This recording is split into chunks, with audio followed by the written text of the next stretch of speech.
Welcome back to QA focus. എക്സാമിന് ചോദിക്കുന്ന important ആയിട്ടുള്ള ക്വസ്റ്റ്യൻസിൻ്റെ നെക്സ്റ്റ് സീരീസിലാണ് നമ്മൾ. ഓൾറെഡി ഒരു വീഡിയോ അപ്ലോഡ് ചെയ്തിട്ടുണ്ട്. പിന്നെ ചാനലിനകത്ത് ഇട്ടിരിക്കുന്നതെല്ലാം പ്രീവിയസ് ഇയർ ക്വസ്റ്റ്യൻസിനെയും സാധാരണ സ്ഥിരം ചോദിച്ചു വരുന്ന ക്വസ്റ്റ്യൻസിനെയും ബേസ് ചെയ്തുള്ള ക്വസ്റ്റ്യൻ ആൻസർ ഡിസ്കഷനായിട്ട് തന്നെയാണ്. എല്ലാ ചാപ്റ്ററും നിങ്ങൾ എടുത്ത് നോക്കിയാൽ കാണാം. ഒരിക്കലും ചാപ്റ്റർ വൈസ് ഫുൾ കണ്ടൻ്റ് ആയിട്ടല്ല നമ്മൾ പോകുന്നത്. എല്ലാം ക്വസ്റ്റ്യൻ ആൻസർ ഡിസ്കഷൻ പാറ്റേണിൽ തന്നെയാണ്. അതും എല്ലാം പ്രീവിയസ് ഇയർ ക്വസ്റ്റ്യൻസും ഇതുപോലുള്ള ഓണം എക്സാമിനാണെങ്കിലും ക്രിസ്മസ് എക്സാമിനാണെങ്കിലും മോഡൽ എക്സാമിനാണെങ്കിലും പബ്ലിക് എക്സാമിനാണെങ്കിലും ഇംപ്രൂവ്മെൻറ്റ് എക്സാമിനും എക്സാമിനും ഒക്കെ ചോദിച്ചിട്ടുള്ള ക്വസ്റ്റ്യൻസിനെ ബേസ് ചെയ്തുള്ള ചാപ്റ്റർ വൈസ് ക്വസ്റ്റ്യൻ ഡിസ്കഷൻ തന്നെയാണ് ഓൾറെഡി എല്ലാം അപ്ലോഡ് ചെയ്തിരിക്കുന്നത്. അപ്പം ഏതെങ്കിലും ചാപ്റ്ററിനകത്ത് കൂടുതൽ ക്വസ്റ്റ്യൻസ് വേണം നോക്കണമെന്നുണ്ടെങ്കിൽ അതെടുത്ത് നോക്കിയാൽ മതി. പെട്ടെന്ന് നിങ്ങൾക്ക് അതിൽ കൂടി ഒന്ന് പെട്ടെന്ന് അങ്ങ് റിവൈസ് ചെയ്ത് പോകാൻ പറ്റും. ഒരു ക്വിക്ക് റിവിഷൻ പെട്ടെന്ന് നടന്നു കിട്ടും. ഓക്കെ, ക്വസ്റ്റ്യൻ നോക്കാം. State the principle of working of transformer. ഈ ചാപ്റ്ററിൽ നിന്നുള്ള ഒരു ഇമ്പോർട്ടൻറ്റ് ക്വസ്റ്റ്യനാണ് ട്രാൻസ്ഫോമർ എന്ന് പറയുന്നത്. ഇതിനെ ബേസ് ചെയ്തുള്ള സിമ്പിളായിട്ടുള്ള ന്യൂമറിക്കൽ പ്രോബ്ലംസും ചോദിക്കാറുണ്ട്. State the principle of working of transformer. ട്രാൻസ്ഫോമറിൻ്റെ പ്രിൻസിപ്പിൾ എന്താണെന്നാണ് ചോദിച്ചിരിക്കുന്നത്. ട്രാൻസ്ഫോമർ എന്ന് പറയുന്നത് ഇലക്ട്രോ മാഗ്നറ്റിക് ഇൻഡക്ഷനെ ബേസ് ചെയ്ത് വർക്ക് ചെയ്യുന്നതാണ്. Principle of working of transformer is mutual induction. Mutual induction. ഇനി എന്താ മ്യൂച്വൽ ഇൻഡക്ഷൻ പറയുന്നത്? whenever there is a change in current,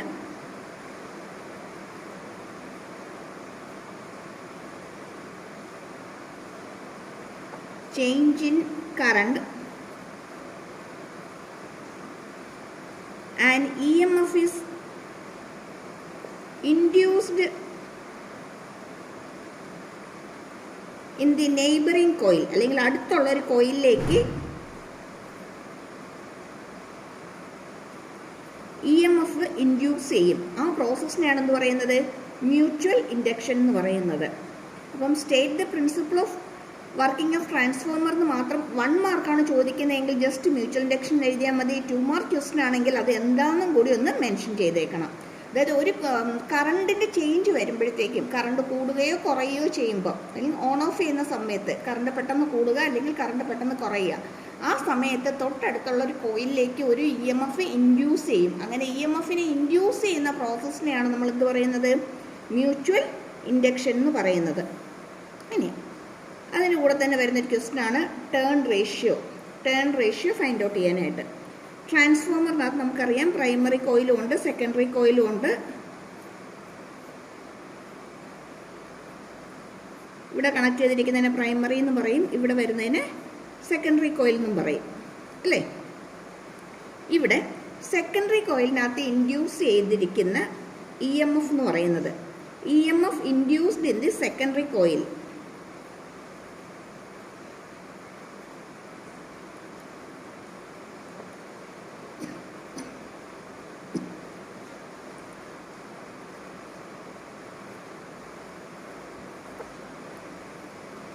ES എന്ന് എഴുതാം.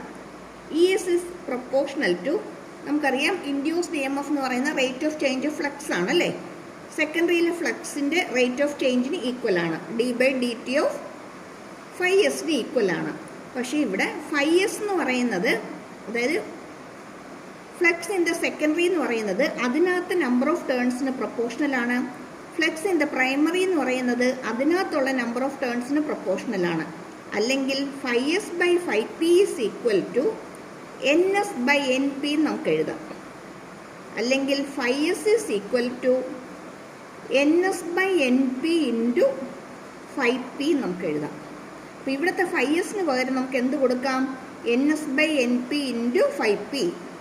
ഇത്തിരി ലെന്ത് കൂടുന്നേ ഉള്ളൂ, പക്ഷെ സിമ്പിളാണ് കേട്ടോ. ബാക്കി എല്ലാത്തുമായിട്ട് നമ്മൾ കമ്പയർ ചെയ്യുമ്പം d/dt ഓഫ് എന്ത് കൊടുക്കാം? ns/np ഇൻറ്റു φp എന്ന് കൊടുക്കാം. ഇതിനകത്ത് ns/np എന്ന് പറയുന്നത് നമുക്ക് കോൺസ്റ്റൻ്റ് ആണ്, നമുക്ക് പുറത്തേക്ക് എടുക്കാം. അതായത് ns/np എന്ന് പറയുന്നത് ഈക്വൽ ടു ആണ്, induced EMF is equal to d phi s by dt അതുപോലെ flux proportional to NS, flux in the primary proportional to number of turns in the primary ആണ്. ഇവിടെയെല്ലാം ഈക്വൽ സൈൻ ആണ് വരുന്നത്. That is ES equal to NS/NP നമ്മൾ പുറത്തേക്ക് എടുത്തു. ബാക്കി നമുക്കിവിടെ എന്താ കിട്ടുന്നത്? d/dt of 5p എന്ന് വരും. d/dt of 5p എന്ന് പറയുന്നത് EP ആണ്. EMF ഇൻ ദി പ്രൈമറി ആണ്.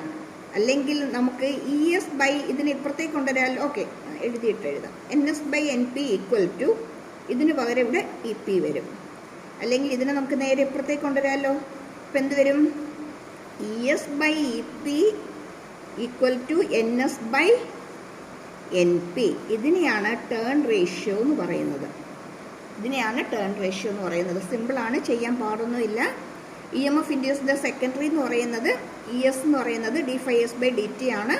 അതിനകത്ത് നമ്മൾ ഈ സെക്കൻഡറിയിലെ ഫ്ലക്സ് എന്താണെന്നുള്ളത് നമ്മൾ ഇത് വെച്ച് നമ്മളൊന്ന് ഫൈൻഡ് ഔട്ട് ചെയ്യണം. അതൊന്ന് എഴുതണം. അല്ലെങ്കിൽ ഇത് ജസ്റ്റ് ബൈ ഹാർട്ട് ചെയ്തിട്ട് നേരിട്ട് എഴുതിയാലും മതി, കുഴപ്പമൊന്നുമില്ല. ഇത് പഠിച്ചിട്ട് ഇതിവിടെ ഇട്ട് കൊടുത്താൽ മതി. അവിടെ എന്ത് കിട്ടും? നമുക്ക് NS/NP പുറത്ത് വന്നു. ഇത് നമുക്ക് EPക്ക് ഈക്വലാന്ന് കിട്ടും. EP വന്നു. ES/EP equal to NS/NP. ഇനി ജസ്റ്റ് ടേൺ റേഷ്യോ എഴുതാൻ മാത്രമാണ് ചോദിക്കുന്നതെങ്കിൽ ഇത് മാത്രം എഴുതിയാൽ മതി. 1 മാർക്ക് ക്വസ്റ്റ്യൻ ആണെങ്കിൽ ES/EP ഈക്വൽ ടു NS/NP എന്ന് മാത്രം എഴുതിയാൽ മതി, വേറൊന്നും ചെയ്യണ്ട. ഓക്കെ, ഇനി അടുത്ത ക്വസ്റ്റ്യൻ ചോദിച്ചിരിക്കുന്നത് what is meant by ideal transformer? എന്താണ് ഒരു ഐഡിയൽ ട്രാൻസ്ഫോമർ എന്നാണ് ചോദിച്ചിരിക്കുന്നത്. ഐഡിയൽ ട്രാൻസ്ഫോമർ അല്ലെങ്കിൽ ഒരു ട്രാൻസ്ഫോമർ ഐഡിയൽ ആയിരിക്കണമെന്നുണ്ടെങ്കിൽ അവിടെ EP/ES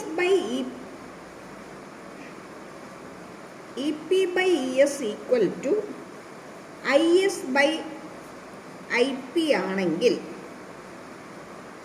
അതായത് voltage in the primary, voltage in the secondary, അല്ലെങ്കിൽ induced EMF in the primary, in the secondary, then IS current in the secondary, current in the primary. ഈ ratio satisfy ചെയ്യുവാണെങ്കിൽ നമ്മൾ അതിനെ വിളിക്കുന്നതാണ് ideal transformer.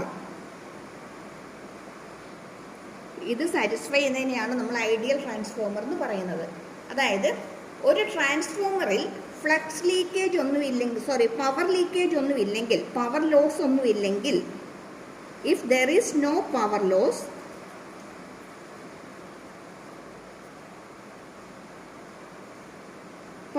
ഒന്നും ഇല്ലെങ്കിൽ input power എന്ന് പറയുന്നത് power input equal to power output ആയിരിക്കും.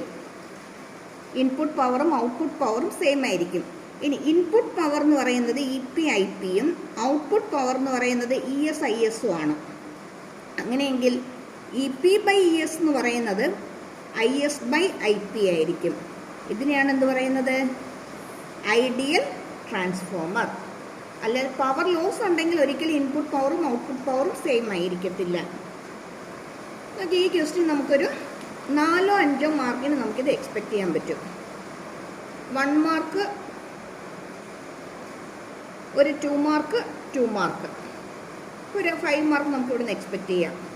ഇല്ലെങ്കിൽ 1 മാർക്ക്, 1 മാർക്ക്, 2 മാർക്ക്, എങ്ങനെ വന്നാലും ഒരു 4-5 മാർക്കിന് നമുക്ക് ഇതിനകത്ത് നിന്ന് എക്സ്പെക്റ്റ് ചെയ്യാനായിട്ട് പറ്റും.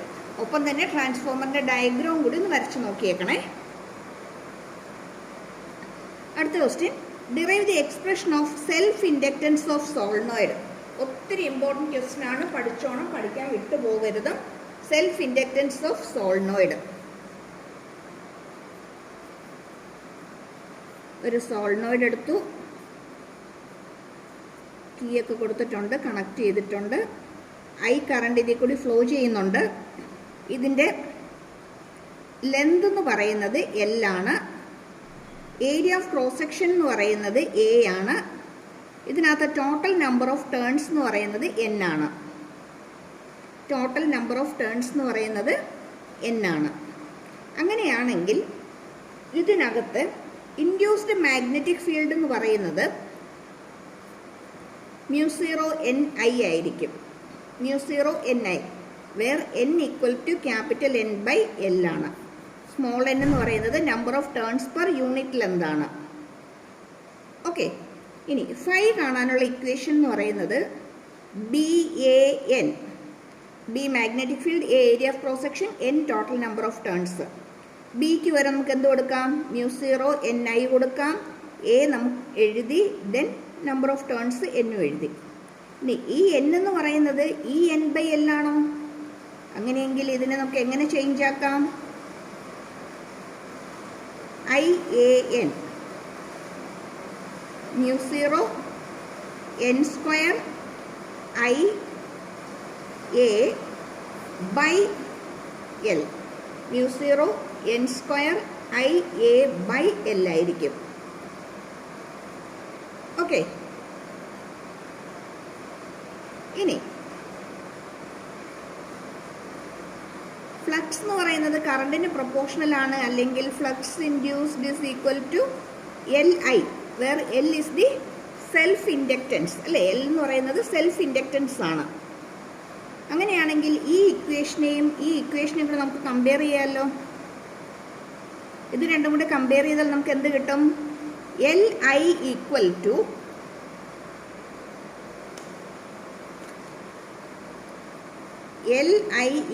To mu 0 N square I A by L.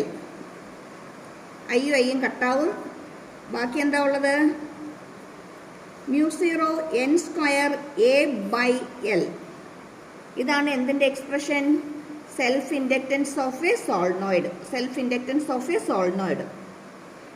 ഇനി ഈ സോളിനോയിഡിനകത്ത് ഇതിപ്പോൾ ഇതിനകത്ത് പ്രത്യേകിച്ച് കോറൊന്നുമില്ല, എയർ എന്നാണ് നമ്മൾ എടുത്തിരിക്കുന്നത്. എയർ ആയതുകൊണ്ടാണ് നമ്മൾ മ്യൂ 0 കൊടുത്തത്.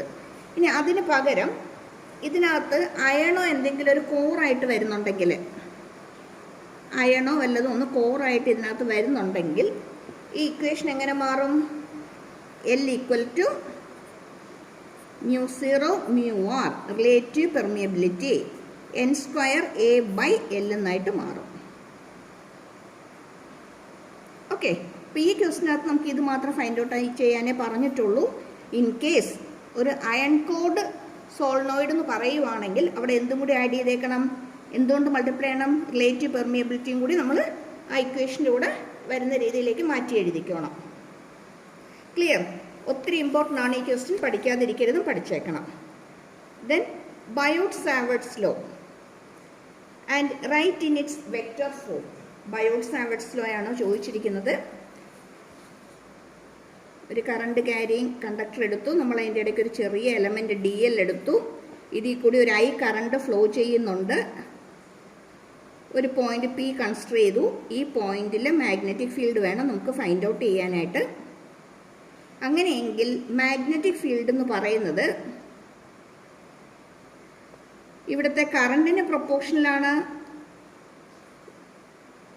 Proportional to length current element അല്ലെങ്കിൽ ഡി എല്ലിന് പ്രൊപ്പോർഷണലാണ്.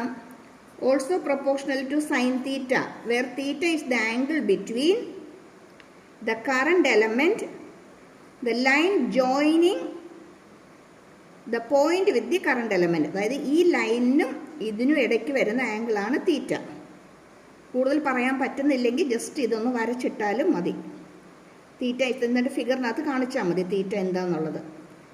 Angle between current element and the line joining the point with the current element, അങ്ങനെയാണ് പറയേണ്ടത്. പക്ഷേ ഇത് ഫുൾ എഴുതാൻ പറ്റുന്നില്ലെങ്കിൽ ജസ്റ്റ് ഈ ഫിഗർ വരച്ചിട്ട് തീറ്റ എന്താണെന്നുള്ളതൊന്ന് കാണിച്ചാൽ മതി. Also proportional to 1/r². r² എന്ന് പറയുന്നത്, ആർ എന്ന് പറയുന്ന ഈ ഡിസ്റ്റൻസ് ആണ്. ആ പോയിന്റിൽ നിന്നും ആ കറണ്ട് എലമെന്റിലേക്കുള്ള ഡിസ്റ്റൻസ് ആണ് ആർ. അങ്ങനെയാണെങ്കിൽ നമുക്ക് ഇതെല്ലാം കൂടെ നമുക്ക് കമ്പയർ ചെയ്ത് കഴിഞ്ഞാൽ നമുക്ക് എന്ത് കിട്ടും? മാഗ്നറ്റിക് ഫീൽഡ് കിട്ടും. അതായത് proportional to I D L sine theta by r². B equal to നമ്മളൊരു പ്രൊപ്പോർഷണാലിറ്റി കൊടുക്കും. μ0/4π I D L sine theta by r². μ0 ആരാ? Permeability, permeability of free space.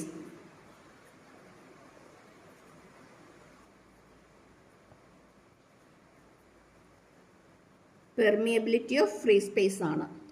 ഇനി നമുക്ക് ഇതിൻ്റെ കൂടെ ഒരു കാര്യം കൂടി ചോദിച്ചിട്ടുണ്ട്. വെക്റ്റർ ഫോമിലേക്ക് എഴുതാനും കൂടി നമുക്ക് ഇതിനകത്ത് ചോദിച്ചിട്ടുണ്ട്. വെക്റ്റർ ഫോം എന്ന് പറയുമ്പോൾ ideal sine theta by r² into ഒരു ആർ ക്യാപ്പും കൂടി കൊടുക്കുക. ഇനി ആർ ക്യാപ്പ് എന്ന് പറയുന്നത് ശരിക്കും നമുക്കറിയാം യൂണിറ്റ് വെക്റ്റർ എന്ന് പറയുന്നത് വെക്റ്റർ ബൈ മോഡുലസ് ആണ്, ആർ ബൈ ആർ ആണ് അല്ലേ. ഇതെന്ന് പറയുന്നത് R cap is equal to R by R ആണ്. അങ്ങനെയെങ്കിൽ ഇക്വേഷൻ എങ്ങനെ മാറും? μ0/4π I D L sine theta by R square. ഇവിടെ ഒരു ആർ ക്യാപ്പ് വരും, സോറി വെക്ടർ ആർ വരും, ഇവിടെ ഒരു ആർ വരും. That is μ0/4π I D L. ഇവിടെ ഒരു വെക്ടർ ആർ ഉണ്ട്, ഇത് വെക്ടർ ആണ്, ഇടയ്ക്ക് സൈൻ തീറ്റയാണ് വരുന്നത്. അതുകൊണ്ട് നമുക്ക് എന്ത് എഴുതാം? R cross D L by R square into R, R cube. ഇതാണ് ഇതിൻ്റെ വെക്ടർ ഫോം വരുന്നത്. ബയോട്ട്-സാവേർട്ട്സ് ലോ പഠിച്ചിട്ടോണം, ഇമ്പോർട്ടൻ്റ് ആണ്. Then obtain the expression for AC voltage produced in AC generator. AC ജനറേറ്ററിനകത്ത് വരുന്ന AC വോൾട്ടേജ് പ്രൊഡ്യൂസ് ചെയ്യുന്ന AC voltage find out ചെയ്യാനാണ് നമുക്കിവിടെ question ചോദിച്ചിരിക്കുന്നത്.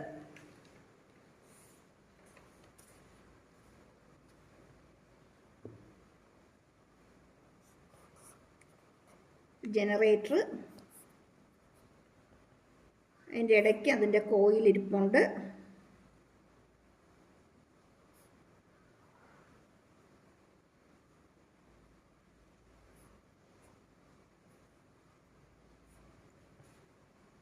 ഇവിടെ magnetic field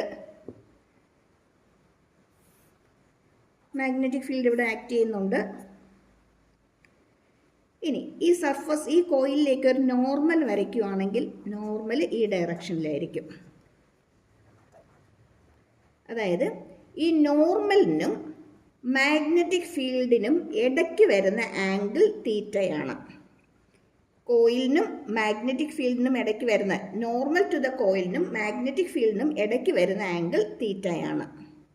theta is the angle between magnetic field and normal to the plane of the generator. ഇവിടെ നമുക്ക് ഇതിൻ്റെ അകത്ത് total number of turns n ആണ്, A area of cross section ആണ്. അങ്ങനെയെങ്കിൽ ഫ്ലക്സ് എന്ന് പറയുന്നത് BAN ആയിരിക്കും. ഇനി ഇവിടെ ആരുണ്ട്? ശരിക്കും നമുക്കറിയാം, ഫൈ കാണാനുള്ള ഇക്വേഷൻ എന്ന് പറയുന്നത് B.A ആണ്, അല്ലെങ്കിൽ BA കോസ് തീറ്റയാണ്. n ടേൺസ് ഉണ്ടെങ്കിൽ എന്ത് വരും? NBA കോസ് തീറ്റയാണ്. അപ്പോൾ ഇവിടെ നമുക്ക് ഇതിനിടയ്ക്ക് വരുന്ന ആംഗിൾ തീറ്റ വരുന്നത് കൊണ്ട് കോസ് തീറ്റ എന്ന് കൊടുക്കാം. Phi is equal to BAN cos theta.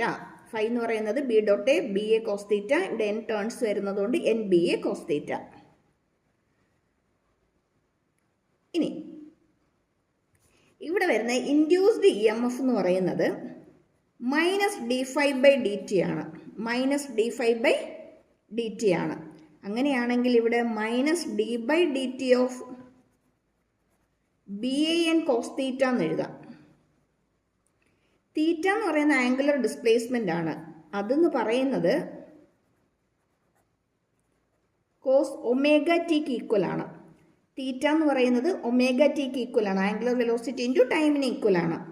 That equal to, നമുക്ക് ഈ BAN പുറത്തേക്ക് എടുക്കാം, ഒരു മൈനസ് സൈൻ ഉണ്ട്. Then d/dt of cos omega t, that is -BAN. ഇതിനെ നമ്മൾ ഡെറിവേറ്റീവ് എടുക്കുമ്പോൾ നമുക്ക് കിട്ടുന്നത് -sin omega t into omega എന്നാണ്. ഈ ഒമേഗ ഇപ്പുറത്തേക്ക് വരുമ്പോഴത്തേക്ക് -BAN omega into -sin omega T എന്ന് വരും. മൈനസ് ഓഫ് മൈനസ് പ്ലസ് ആയിട്ട് മാറും. BAN omega into sine omega T എന്ന് വരും. നമുക്കറിയാം ഇതിൻ്റെ മാക്സിമം വാല്യൂ എന്ന് പറയുന്നത് 1 ആണ്. അതായത് സൈൻ 90 ആണെങ്കിൽ ഇതിനിടയ്ക്ക് വരുന്ന മാക്സിമം വാല്യൂ എന്ന് പറയുന്നത് 1 ആയിരിക്കും. അങ്ങനെയാണെങ്കിൽ മാക്സിമം വാല്യൂ എന്നുള്ള രീതിക്ക് നമുക്കിതിനെ E0 എന്ന് കൊടുക്കാം. That is BAN omega. BAN omega.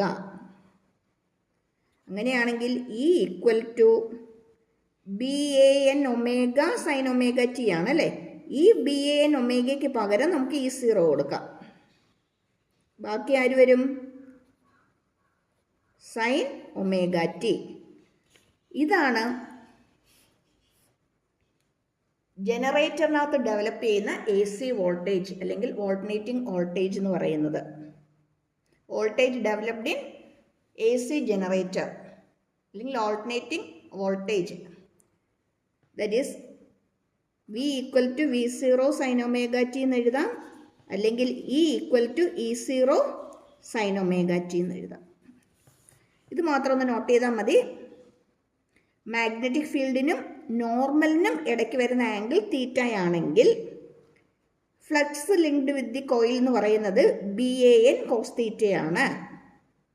അപ്പോൾ EMF കിട്ടണമെങ്കിൽ നമുക്ക് d∅dt എടുക്കണം. d/dt ഓഫ് അത് എഴുതിയാൽ മതി. മൈനസ് d/dt ഓഫ് ഈ സംഭവം വരും. ഇതിനെ നമ്മൾ ഡിഫറൻഷിയേറ്റ് ചെയ്യുന്നു, ഡെറിവേറ്റീവ് എടുക്കുന്നു, എന്നിട്ട് ഇതിൻ്റെ മാക്സിമം വാല്യൂവിന് E0 കൊടുക്കുന്നു. അപ്പോൾ ഈ എക്സ്പ്രഷൻ എങ്ങനെ മാറും? E0 സൈൻ ഒമേഗ ടി എന്ന് മാറും. ഓക്കെ, സെറ്റല്ലേ? ഇപ്പം തന്നെ അങ്ങ് എഴുതി പഠിച്ചോണം കേട്ടോ. ഒട്ടും സമയമില്ലേ, ഒട്ടും സമയം കളയാനില്ല. ഇപ്പം തന്നെ ചെയ്ത് പഠിച്ചോണം. കൂടുതൽ ക്വസ്റ്റ്യൻസിനായിട്ട് ചാപ്റ്റർ വൈസ് തന്നെ കൂടുതൽ ക്വസ്റ്റ്യൻസ്, അത് എക്സാമിനെ ബേസ് ചെയ്ത് വരുന്ന ക്വസ്റ്റ്യൻസ് തന്നെയാണ്. പ്രീവിയസ് ക്വസ്റ്റ്യൻ പേപ്പേഴ്സിൽ നിന്നും പല പ്രാവശ്യമായിട്ട് റിപ്പീറ്റ് ചെയ്തിട്ടുള്ള ക്വസ്റ്റ്യൻസ് തന്നെയാണ് തന്നിട്ടുള്ളത്. അതുകൊണ്ട് ചാപ്റ്റർ വൈസ് വേണമെങ്കിൽ കൂടുതൽ വീഡിയോസ് എടുത്ത് നോക്കിയാൽ മതി, കിട്ടും. അതുപോലെ തന്നെ ഫസ്റ്റ് ടൈം പോർഷനകത്ത് നിന്ന് ഏറ്റവും ഇമ്പോർട്ടൻ്റ് ആയിട്ടുള്ള ക്വസ്റ്റ്യൻസിൻ്റെയൊക്കെ ലിങ്ക് ഞാൻ തന്നേക്കാം. അതൊന്ന് നോക്കുവാണെങ്കിൽ നിങ്ങൾക്ക് അതിൻ്റെ അകത്ത് നിന്ന് കൂടുതൽ ക്വസ്റ്റ്യൻസ് പെട്ടെന്ന് നിങ്ങൾക്ക് റിവൈസ് ചെയ്യാനായിട്ട് പറ്റും. ഫസ്റ്റ് ടൈം ടോപ്പിക്സ് നോക്കിയിരുന്ന് സമയം കളയേണ്ട, കൂടുതൽ ഇമ്പോർട്ടൻ്റ് ആയിട്ടുള്ള ക്വസ്റ്റ്യൻസ് പെട്ടെന്ന് നോക്കി പോകാനായിട്ട് പറ്റും. Okay, thank you for watching.